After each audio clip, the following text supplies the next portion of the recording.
Samantala, mga nagpapakalat ng fake news hinggil sa kalusugan ng Pangulo, tinutuntun na ng PNP. Angel Garcia sa detalye.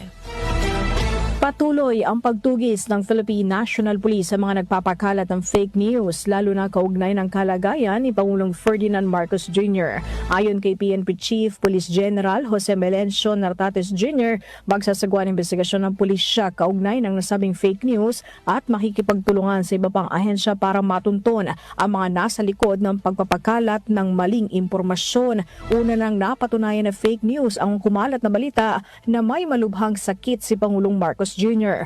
Matatandaan noong araw ng kagitingan, nakita mismo si Pangulong Marcos ang pangunahan nito ang aktibidad kung saan hindi totoo na throwback ang mga video at larawan. Kamakailan lamang din ang humarap sa media ang Pangulo kung saan nag-ehersisyo, tumakbo at nag-jumping jacks pa ito sa Malacanang.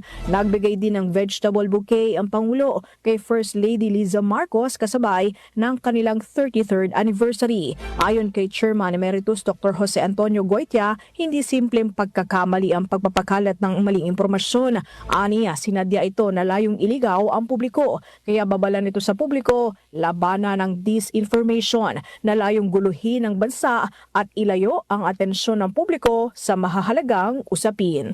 Ito si Angel Garcia ng GWWW 774, your ultimate music radio. Maraming